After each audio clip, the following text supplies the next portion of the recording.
Hey everybody, Joe Zero here. Welcome back to another Wastelands Wednesday. Today we're going to be working on a pair of cars, some older stuff, like this Hot Wheels Max Steel. And I've got this 32 Ford, which is really cool. I've already drilled it apart. So we'll look at the inside. There's a glass, a chrome interior, which I'm going to strip in the base. Now that I've drilled out the Max Steel, we'll take a look at its stuff too. There's no glass. You got just the body of the car. Very weird. And you got the motor with a tiny little interior and a tiny little driver's seat. Need a tiny little driver. Stop it. And the base of the car. So, yeah. Let's go strip some paint now.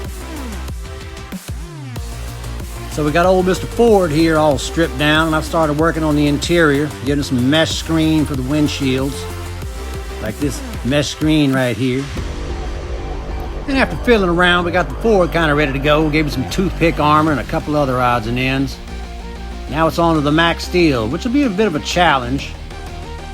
Luckily, I have this ridiculously oversized Gatling gun, which I think will work perfectly for this casting because we're going to make it super weird. That ought to be cool.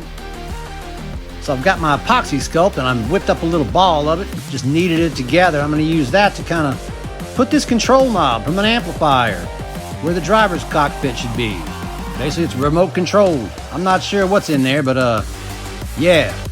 After that setup, I took a little rope with that epoxy sculpt and wrapped it around the control knob, and I'm just going to blend it in with my sculpture tool and make it look like a bunch of welds. It's just welded into place. I'm not sure what's going on with the driver, or if there's a driver at all. This is one crazy looking thing, y'all. Use some toothpicks and some super glue to make spikes on this thing. A little accelerant holds it in place, and yeah, weird. And here's what we're working with before we go on to paint. Now here I've got a little scrap of plastic from a Tesla windshield where I was making my electric death machine a couple episodes back. And I think this will work just fine for this Max Steel. And that fits in there just right. Okay, this gets weirder. So we're all prepped up and ready for primer. I got the plastic parts on my clips and sticks, and the bodies of the cars on my helping hands. Hit everything with a black primer, and then after that I went over it with a silver paint. Kind of bring out the weapons details and give me something to work over. And once that had dried, I hit it with some Createx Wicked Colors Orange. Just painted it on with a brush. Real funky, looks like rust already, so wait for this dry and we'll carry on. Gross. And once that had dried, well, it was super funky. Had a really interesting patina, that orange over that silver, kind of translucent. Gives it a very nasty rust patina, so happy with how that came out. And it's on the glamour shots. You got the 32 Ford here all pimped out with his super spiky mohawk. Kind of like one of those buzzards from Mad Max or something.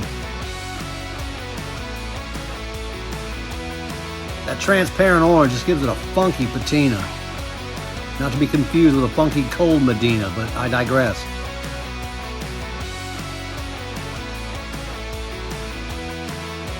And you got the Max Steel here with its stupor weapon and control cavity knob. I'm not sure what to call that. I'm pleased with how this one turned out. Kind of went a different direction, and nope, didn't see this coming. Wasn't what I intended, but the end result, I like it. Very different. And here you get the Rust Brothers racing team, all paired up and ready for the Wastelands. Pretty cool, came out nice. I hope you like it. We'll see more of these guys. Check it out next week. But until then, thanks for watching, everybody. Like and subscribe. Peace, love, and good happiness stuff.